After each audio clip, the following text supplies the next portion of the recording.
Towards a Culture of Giving, One Step at a Time, by Gohar Abrahamian, published on July 25, 2024. There was a time when large charitable foundations had a monopoly on addressing issues the state lacked the means to resolve.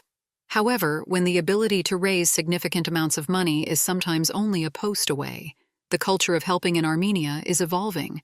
Society is becoming more proactive. In 2010, Armen Armos Martirosyan ventured into uncharted territory for Armenia. He posted on Facebook asking for help to save the life of a child from Vanadzor. Although this was not new to most of the world, it was a first for Armenia. The funds raised allowed the child to receive treatment in Russia and then in Israel. Unfortunately, we could not save the child's life, but this experience resonated and had a significant impact, Martirosyan recalls. There had not been a drive of this magnitude in the Armenian Facebook community until then. It was unprecedented. In the decade that followed, relying on small individual donations, Armen raised funds for the treatment of hundreds of children. In 2021, he institutionalized what had been a personal initiative by establishing the Health Fund for Children of Armenia. Now that there is the foundation with a more professional approach to funding treatments, it is possible for me to work toward early diagnostic and preventative healthcare for children, says Martirosyan. The foundation also aims to make much of the needed treatment available in Armenia.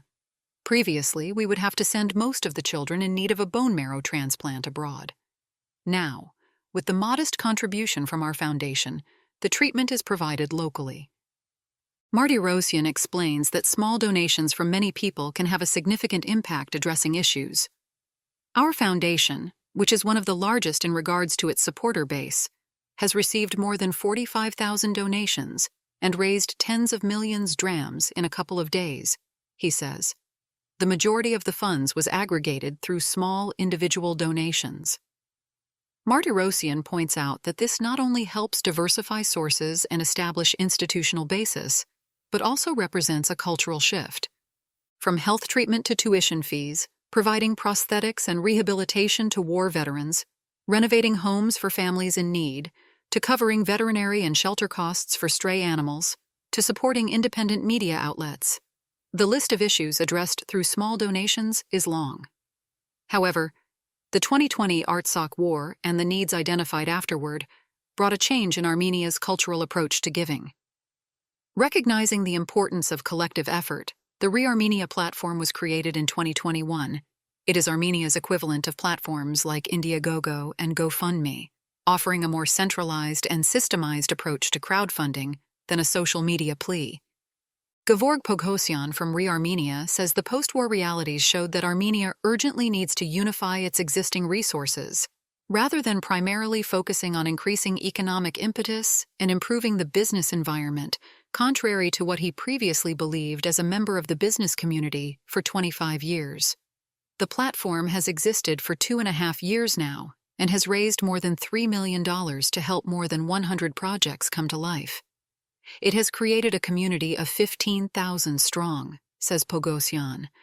And it is not just about fundraising. The platform's expert community tool has also been successful, creating a space for professionals from different countries to offer advice and mentorship to people in Armenia. Poghosyan shares how a young boy from a village in Artsakh connected with an Armenian working at Google, who spent several hours every week sharing professional know-how with the boy. According to Poghosyan, having a direct role in bringing solutions to collective issues strengthens one's sense of ownership and consequently shifts one's relationship with the collective, eventually leading to the betterment of society as a whole. ReArmenia is the place where your 1,000 drams add up with the 1,000 drams of all the others who want to solve the same issue. They become millions and bring real solutions to the problems. One person's small investment can become a big opportunity for another, be it in the form of donating money or time, like an hour a week, says Poghosyan.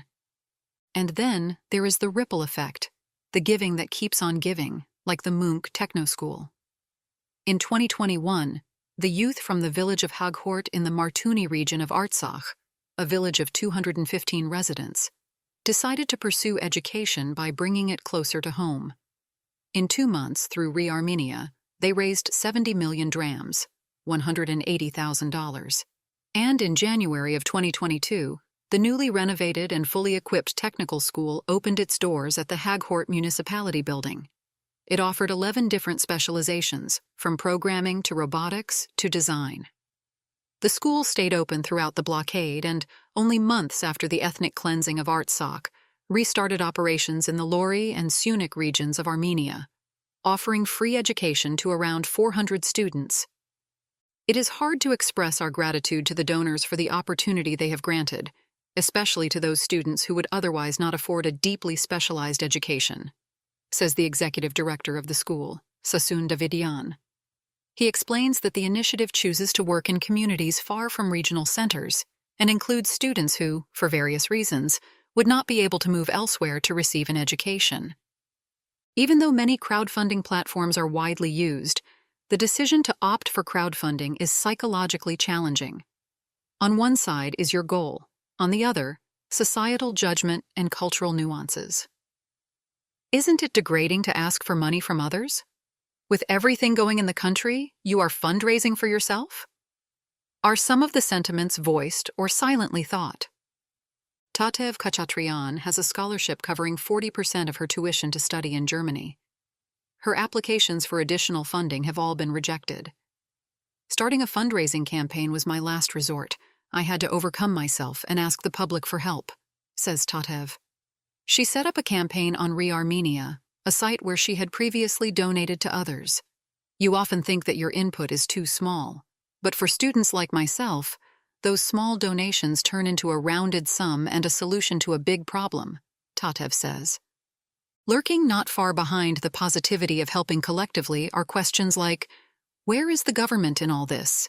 And why isn't the state taking care of it?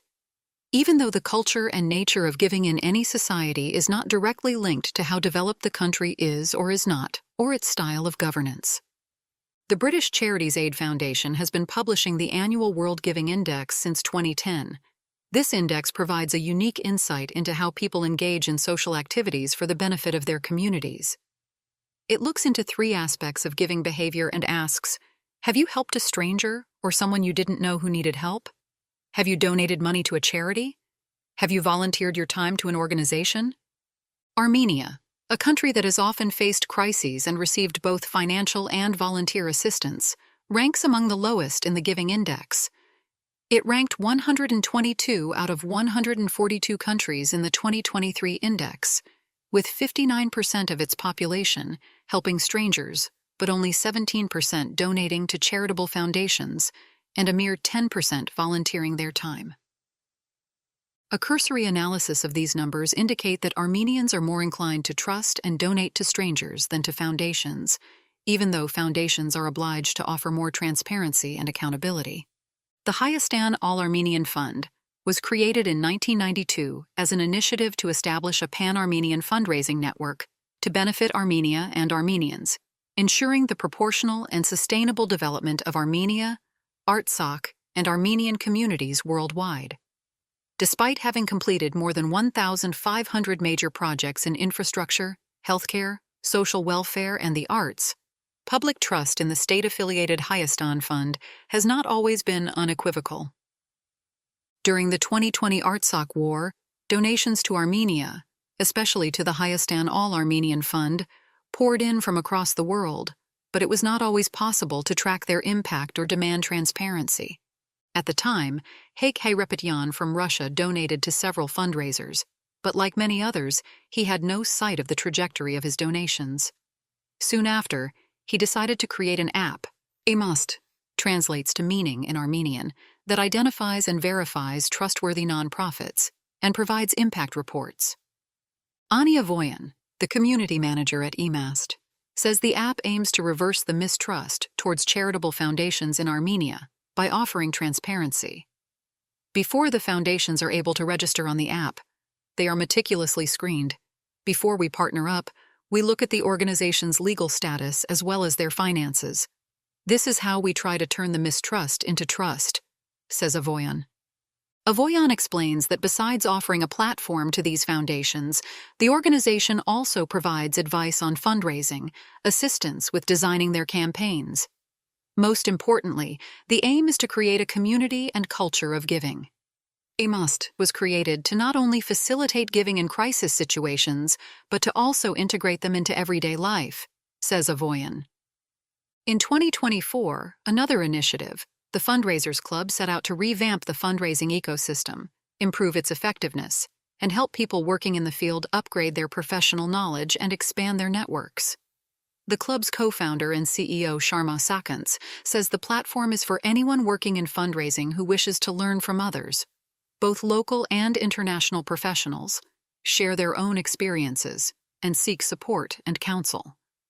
This, according to Sakants, will help improve the proficiency and impact of the projects implemented.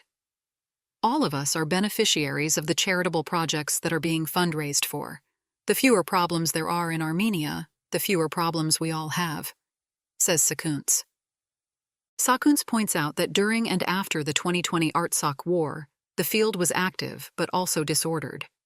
New foundations and platforms were being created, and many individuals were fundraising for various issues.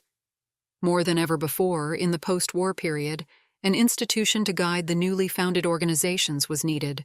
The situation was chaotic.